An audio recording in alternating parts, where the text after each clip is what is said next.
ऐतिहासिक है क्योंकि बंगाल में जीरो से शुरू हुआ सफर आज हीरो बनने तक पहुंच गया है।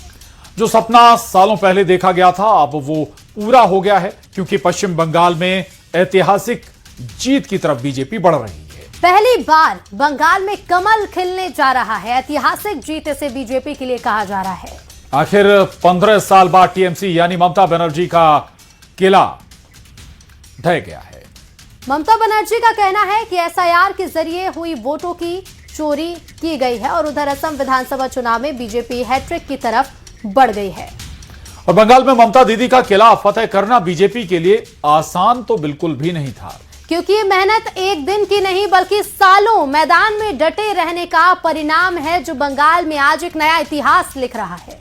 और अगर आंकड़ों पर नजर डालें तो साल 2001 में बीजेपी ने बंगाल की 266 सीटों पर चुनाव लड़ा लेकिन एक भी सीट जीत नहीं पाई।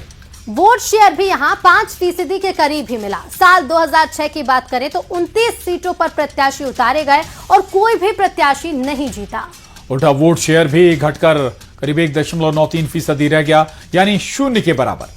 लेकिन बीजेपी ने फिर भी यहां उम्मीद नहीं खोई और अपना प्रयास जारी रखा। 2011 के जब चुनाव हुए तो फिर से बीजेपी मैदान में उतरी और इस बार 289 सीटों पर मैदान में उतरी बीजेपी, लेकिन इस बार भी बीजेपी को निराशा ही हाथ लगी यानी फिर जीरो। लेकिन वोट शेयर 4% पहुंच गया और बीजेपी के लिए साल 2016 का विधानसभा चुनाव बंगाल में एक नई उम्मीद लेकर आया। जब मोदी और शाह के नेतृत्व में यह चुनाव हुआ इस बार बीजेपी ने 291 सीटों पर प्रत्याशी उतारे और 3 सीटों पर जीत हासिल की। सबसे बड़ी बात यह रही कि वोट शेयर 10% से ज्यादा हो गया और इसके बाद हुए 2021 के विधानसभा चुनाव जिसमें बीजेपी ने कमाल कर दिया और 77 सीटों पर जीत दर्ज की और वोट शेयर भी करीब 38% से ज्यादा हो गया।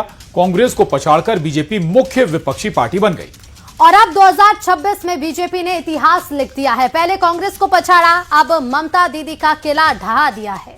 उधर बिहार के बाद अब बंगाल में भी बीजेपी का मुख्यमंत्री बनेगा, यहां भी भगवा लहराएगा।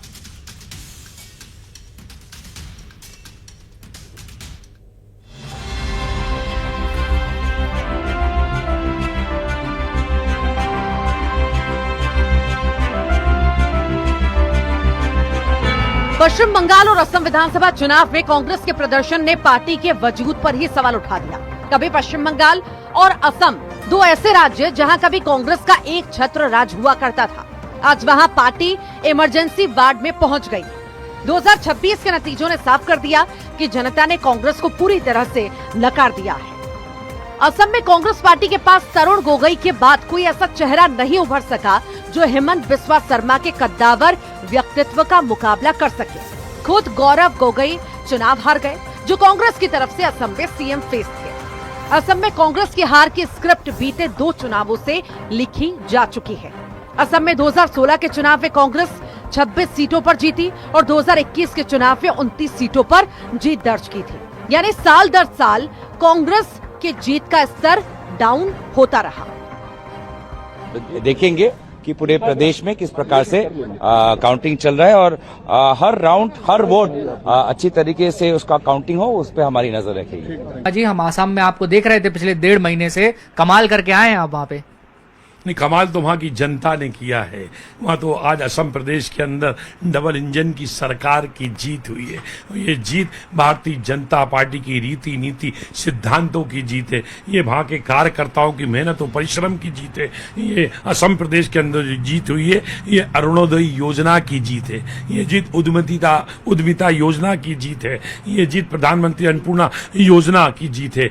ये जीत है प्रधानमंत्री आवास योजना का लाभ, जो हर गरीब से गरीब को इस योजना का लाभ मिला है। सबका साथ, सबका विकास और सबके विश्वास को डबल इंजन की सरकार ने। उधर तमिलनाडु में टीवीके ने एक नया इतिहास लिख दिया। 4 मई 2026 सुबह सुबह जब रुझान आने शुरू हुए तो लाइव डैशबोर्ड ऐसी कहानी लिख रहा था जिस पर किसी को यकीन नहीं हुआ। फिल्मी पर्दे से लोगों के दिलों पर राज करने वाले सुपरस्टार जोसेफ विजय ने आखिर ऐसा क्या किया कि एक नई पार्टी तमिलगा वेत्री कड़गम यानी टीवीके ने डीएम की सरकार की जड़ें उखाड़ दी। विजय ने युवाओं के लिए इंटर्नशिप, स्टाइपेंड, नए स्टार्टअप लोन और तमिलनाडु को $1.5 ट्रिलियन की इकोनॉमी बनाने का आधुनिक विजन रखा।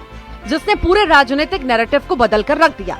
ये ऐसा गुस्सा था फ्री बस पास और पुरानी वेलफेयर स्कीम से कम नहीं हुआ और वोटर को विकल्प के लिए मजबूर किया और विजय थलापति ने तमिलनाडु के दिल पर विजय हासिल की। पुडुचेरी विधानसभा के रुझान साफ हो चुके हैं। केंद्र शासित प्रदेश में एक बार फिर से एन रंगासामी के नेतृत्व वाली एनडीए सरकार बनने जा रही है। बंगाल, असम में कांग्रेस की करारी हार हुई, लेकिन केरलम से कांग्रेस को एक नई उम्मीद मिली। केरलम में 10 साल बाद कांग्रेस ने वापसी की। केरलम की जीत कांग्रेस के लिए इसीलिए अहम है क्योंकि यहां से गांधी परिवार के प्रियंका गांधी लोकसभा सांसद हैं। इतना ही नहीं, संगठन महासचिव केसी वेणुगोपाल भी केरल से ही आते हैं। इसके अलावा कांग्रेस ने यूडीएफ गठबंधन को मजबूत करने के लिए स्थानीय स्तर पर 3 छोटी पार्टियों को अपने साथ जोड़ा। चुनाव से ठीक पहले कांग्रेस के लिए कदम फायदेमंद साबित हुआ। स्थानीय स्तर पर कांग्रेस के वोट बटे नहीं और इसका सीधा असर नतीजों में दिख गया। हुई, केरल को छोड़ दिया। उनका एक स्टेट तो बताना है कि भैया ईवीएम सेट नहीं है, तो वहाँ यूडीएफ की कांग्रेस की सरकार आते हुए दिख रही है। पांडिचेरी में इनको घुसना है साउथ में, तो पांडिचेरी को पकड़ लिया, गेटवे ऑफ साउथ बीजेपी के लिए, वहां से एंटर करके ये बाकी अब तोड़ा फोड़ी करेंगे। इस जीत के साथ ही कांग्रेस ने 7 साल बाद एक नया रिकॉर्ड स्थापित किया। 7 साल बाद पहली बार कांग्रेस के 4 राज्यों में मुख्यमंत्री होंगे। अब 2026 में हिमाचल, तेलंगाना, कर्नाटक के अलावा केरलम में कांग्रेस के मुख्यमंत्री होंगे। 2019 में आखिरी बार कांग्रेस के 4 मुख्यमंत्री थे। इसके बाद कांग्रेस को 3 का फेर लगता रहा है, यानी एक वक्त में एक साथ 3 से ज्यादा मुख्यमंत्री कांग्रेस का नहीं रहा है। Bureau report, news 18।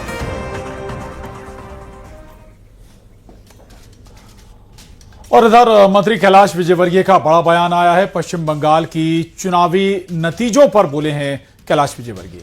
उन्होंने कहा है, बड़ा बयान दिया उन्होंने, वो भी आपको सुनवाएंगे। और देखिए, बंगाल में ममता दीदी का किला फतेह करना बीजेपी के लिए आसान नहीं था। ये मेहनत कई दिनों की थी, सालों में मैदान में डटे रहने का ये परिणाम है।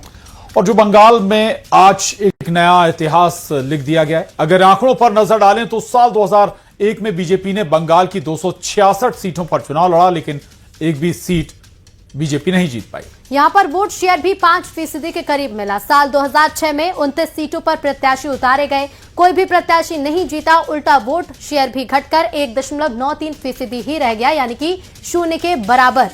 लेकिन बीजेपी ने फिर भी उम्मीद नहीं खोई और अपना प्रयास जारी रखा। साल 2011 में फिर से बीजेपी उतरी। इस बार 289 सीटों पर चुनाव लड़ा, लेकिन इस बार भी बीजेपी को निराशा ही हाथ लगी।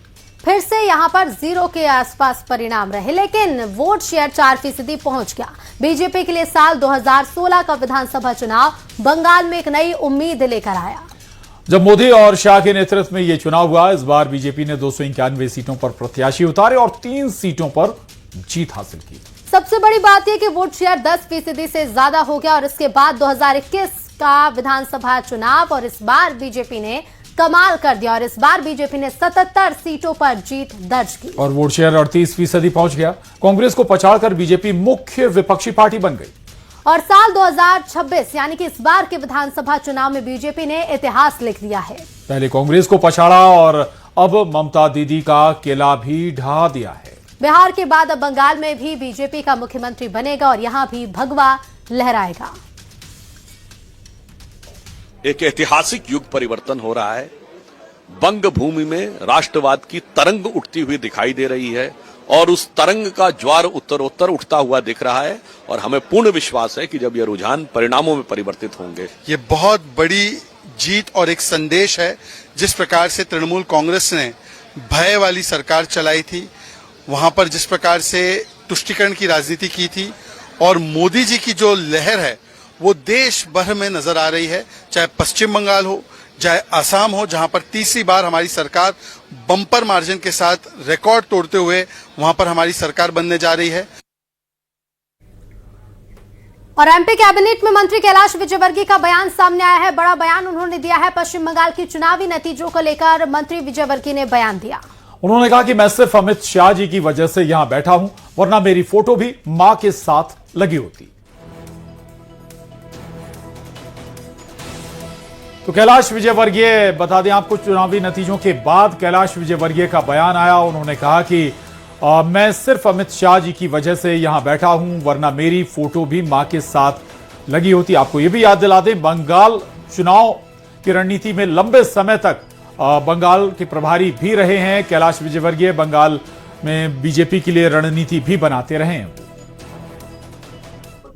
पूरी तरीके से पूरा वेस्ट बंगाल। देखिए, मैं यहाँ बैठा हूँ तो अमित शाह जी का तो जैसे मेरे माँ का फोटो लगा ना, तो मेरा ही फोटो लगा।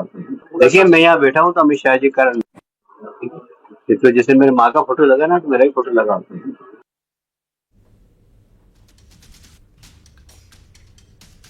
और बंगाल चुनाव में बीजेपी की जीत के बाद सबसे ज्यादा चर्चा इस वक्त झालमुड़ी की है। बीजेपी की झालमुड़ी यानी मिर्ची दीदी को ऐसी लगी कि सत्ता से बाहर ही हो गई हैं। एमपी में बीजेपी कार्यकर्ता जमकर जश्न मना रहे हैं। झालमुड़ी खाकर बीजेपी की ओर से जश्न मनाया जा रहा है। राजधानी भोपाल में बीजेपी महिला मोर्चा ने जश्न मनाते हुए गीत गाए। इस दौरान बीजेपी कार्यकर्ताओं ने गाया कि मैं तो झालमुड़ी खा रहा था, दीदी को मिर्ची लगी तो हम क्या करें। और ये गाना काफी वायरल हो रहा है। देवास में बीजेपी ने ढोल आतिशबाजी के साथ जश्न मनाया, तो कार्यकर्ताओं के साथ मिलकर सांसद ने मिठाई के साथ झालमुड़ी भी खाई। और बैतूल में बीजेपी ने पश्चिम बंगाल की जीत का जश्न अनोखे अंदाज में मनाया है। और बंगाल की जीत झालमुड़ी की ट्रीट के नारे के साथ कार्यकर्ताओं ने लोगों को झालमुड़ी बांटी। इतना ही नहीं, भगवा रंग के पेड़े भी बांटे गए। कार्यकर्ताओं का कहना है कि बंगाल की जीत की खुशी अब स्वाद बनकर लोगों तक पहुंच रही है।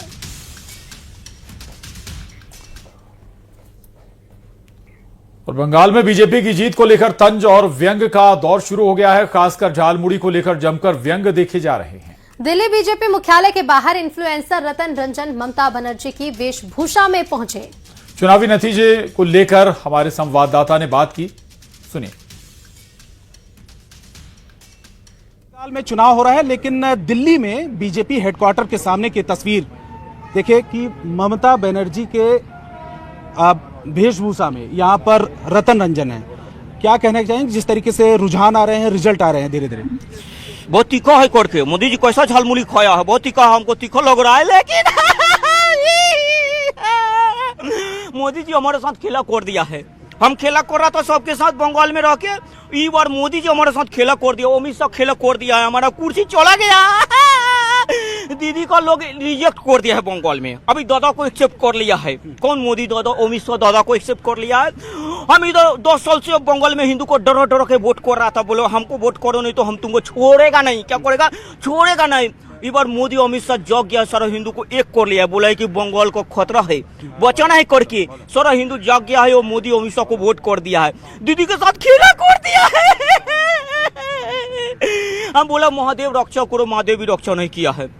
इस बार हमारा राहुल जी भी साथ नहीं करा है, राहुल जी भी मिला है बीजेपी से, बोला है दीदी का सरकार पोलराइज करता है, दीदी का सरकार भ्रष्ट है करके राहुल जी बोला है करके। तो राहुल जी लोकसभा में एक साथ हो जाता है, सब लोग मिलके लड़ता है मोदी के खिलाफ। अभी विधानसभा में आया तो सब एक अलग अलग कर दिया है, सब बोला है कि दीदी को हराना है, तुम हरा है, दीदी को भी हराया है, लेकिन हम हार गया है, कुर्सी देगा नहीं हमें मोदी को। ममता दीदी की मिमिक्री कर रहे हैं आप, झालमुड़ी तो खाते हुए मोदी जी दिख रहे थे। मोदी जी झालमुड़ी खाया है और मिर्ची लगा है दीदी को, तीखा हमको लगा है। मोदी जी तो झालमुड़ी खाया, तीखा नहीं लगा है मोदी जी का। मोदी लगा तीखा लग गया दीदी का करके। तो पश्चिम बंगाल विधानसभा चुनाव में बीजेपी की जीत और कमल के खिलने के पीछे क्या फैक्टर रहे, आपको इस रिपोर्ट के जरिए बताते हैं।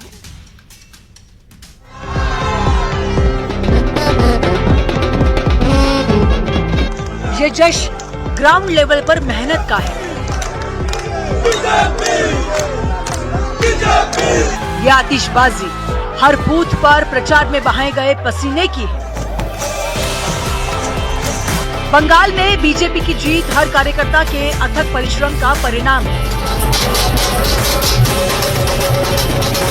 बंगाल में बीजेपी की जीत ऐतिहासिक है, क्योंकि पहली बार पश्चिम बंगाल में बीजेपी की सरकार बनेगी। इस चुनाव की असली कहानी सिर्फ सीटों की लड़ाई नहीं, बल्कि कई ऐसे फैक्टर भी हैं जिसने बंगाल में बीजेपी की जीत की बुनियाद रखी। बंगाल के किले पर बीजेपी के फतह के पीछे पीएम मोदी की रैलियां और केंद्रीय योजनाएं प्रभावी रही। इस बार चुनाव में बीजेपी ने नेशनल मुद्दों को फोकस में रखा, जिसने बंगाल में नई ऊर्जा दी। खुद प्रधानमंत्री मोदी ने रोड शो करके बंगाल के लोगों से खुद को कनेक्ट किया। कभी वो मंदिर गए, कभी फूल खरीदे, तो कभी झालमुड़ी खरीदकर लोकल दुकानदारों से जुड़े। बढ़िया बनाया।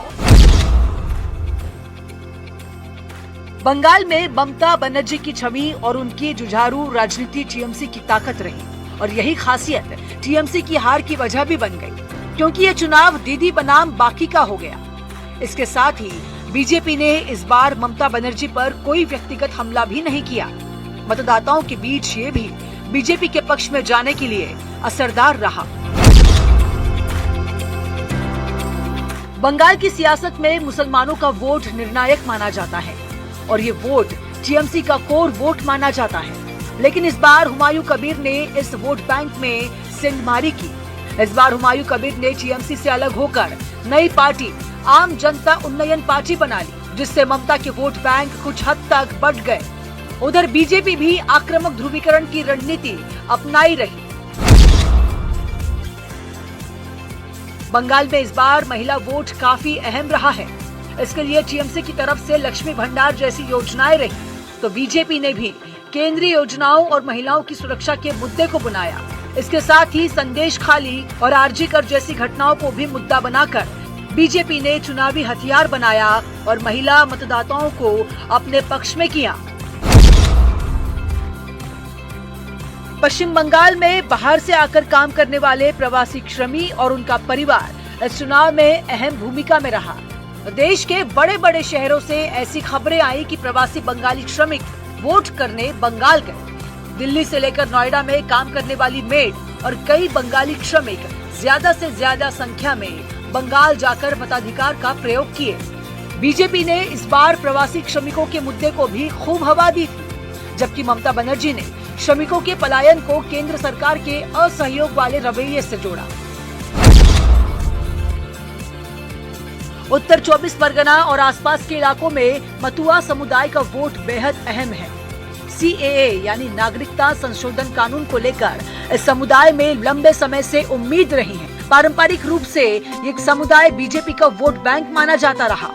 इस बार भी बीजेपी ने इसे अपने पक्ष में भुनाने की कोशिश की थी, जबकि टीएमसी ने स्थानीय मुद्दों और भरोसे के जरिए यह संतुलन साधने की रणनीति अपनाई। पश्चिम बंगाल का चुनाव इस बार बीजेपी के लिए आर पार का रहा और इसीलिए पार्टी ने अपने बूथ मैनेजमेंट और ग्राउंड कैडर को फुल एक्टिव कर रखा था। इसके साथ ही बीते कुछ सालों में बीजेपी ने अपना संगठन काफी मजबूत किया।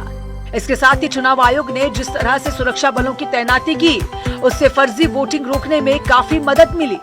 इसके साथ ही एसआईआर यानी स्पेशल इंटेंसिव रिवीजन के जरिए वोटर लिस्ट से कई फर्जी नामों को हटाया गया, जिसका असर साफ दिखा।